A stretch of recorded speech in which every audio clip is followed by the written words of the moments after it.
we desperately need in New York City and all throughout the country. So, without further ado, give it up for Rana.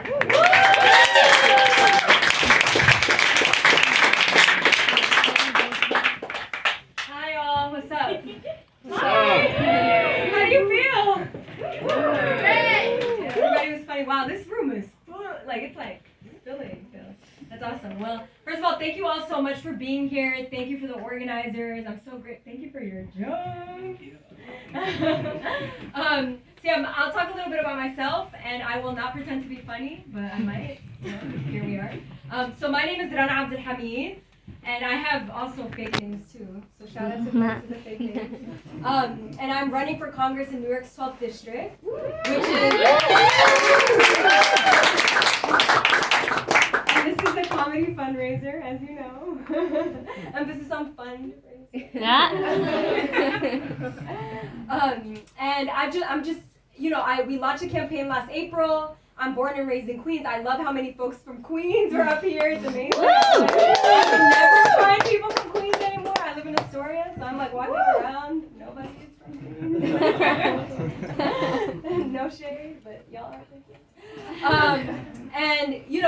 It's been a really incredible journey. So I grew up. I went to a public high school in Queens. I went to Townsend Harris High School in Flushing. And I actually came to organizing as a Muslim woman growing up in a post 9/11 context, but also witnessing the gentrification that my neighborhood experienced. And as a young person, as a teenager, I got involved as a student activist. I experienced a hate-based attack when I was walking down the street, and then I have a black belt in karate, so I started training women in my neighborhood in karate and self-defense. And so that really was my entryway into organizing, was really thinking about community safety and what it would take to make all of our communities safe walking down the streets of our own city. And 15 years later, Carolina's here, I've been organizing with her since I was a child. It's been a really long time, and still so many of our communities are confronted with so many of the challenges that I saw growing up. Small businesses shutting down, the air toxic. I grew up in a neighborhood nicknamed Asma Ali, and really for me it was during the pandemic where I saw just the inequality that my own community was confronted with in Queens, where our hospital system was completely overwhelmed and our access to healthcare just wasn't there.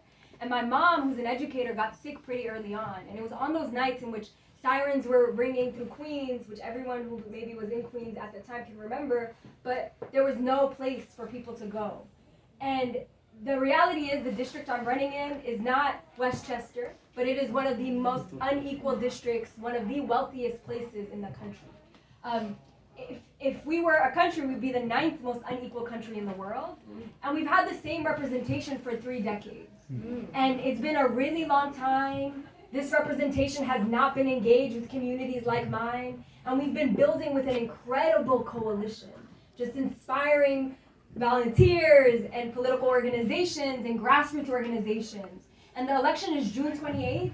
The district is Queens, Brooklyn, and Manhattan. And we're just really excited to be fighting for a platform focused on housing justice, focused on fighting for the Green New Deal, focused on making sure that all of our communities have access to the resources that we deserve to thrive. So this is what this race is about. I'll tell you a little bit about the process, because y'all probably wondering, how is it to run for Congress? I'm sure I can see the question in your eyes, Everest.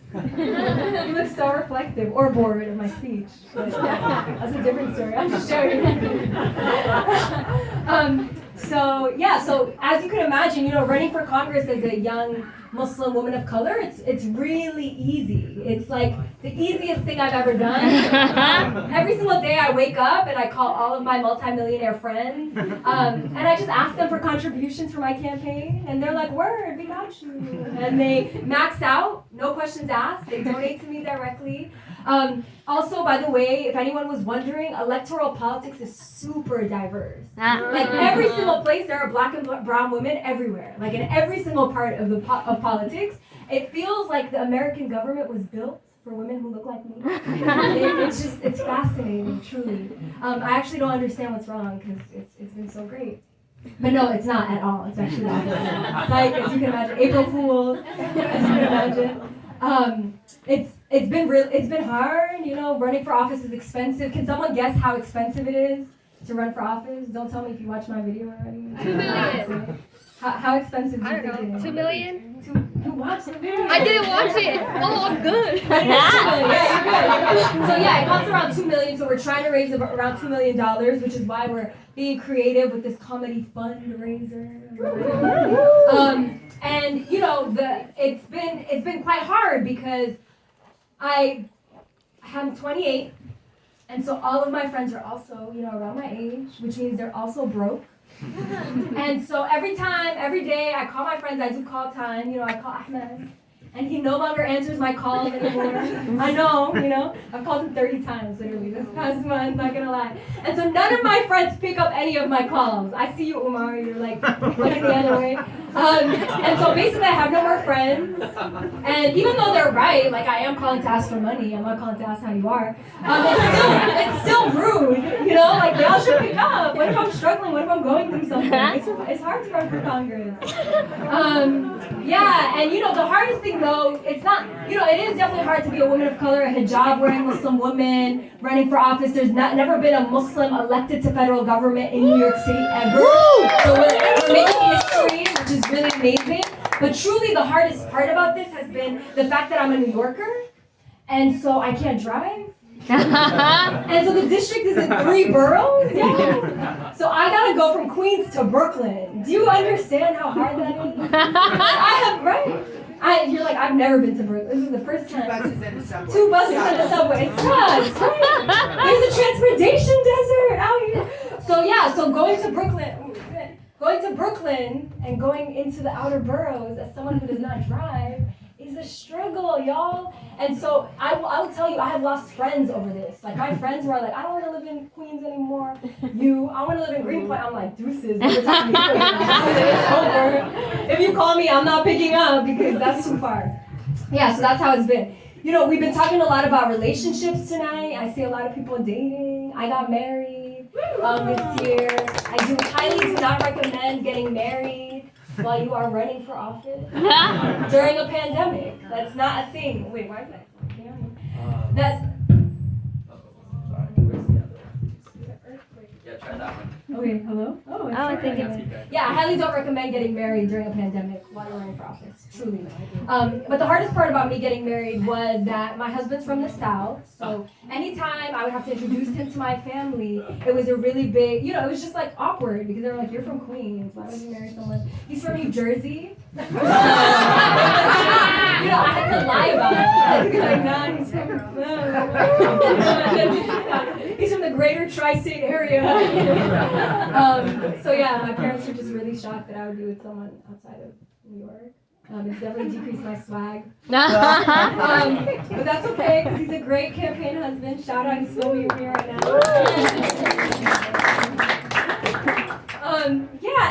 But you know, there's been a lot of moments in this campaign also where people have just asked me all the time, like, why are you running for Congress? Like, why is this so important to you?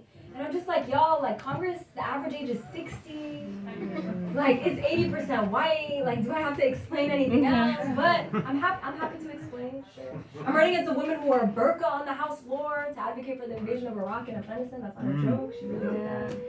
Do I have to explain more? But I'm happy, you know, I'm always happy to explain. So, you know, I've thought about it real hard. And I was thinking, like, you know, as a 28-year-old, how would this country be different if we actually had true representation, right? Like, we'd see the urgency. Like, we would be able to fight for climate change. Would be so important. Against climate change would be so important. We would have all of y'all, if y'all were in office, you cancel student debt, right? Because all of y'all probably have debt, just like, you know, I graduated with a lot of debt. So it's really important to have that representation. And also for me, you know, my other top priority is to make sure that we have a national drink called the matcha latte. You know, it's just super important to our generation, and it's like way better than coffee for me because I get super caffeinated. So that's definitely top 3 on my agenda. So I hope you all vote for me for that. Yeah. The last thing that I'll say, actually, I just want to remind folks, if you don't remember it, sorry for the Muslims in the room, that after tomorrow is Ramadan. So it's about to be hard. Or good. Like for me, it's my favorite time of the year. So Ramadan Mubarak. For anyone who doesn't celebrate, I know you're asking. Yes, we do not, or thinking, yes, we don't even drink water during the day. We fast throughout the whole entire time. And for many people, it's hard, right? Because you go the whole day without drinking.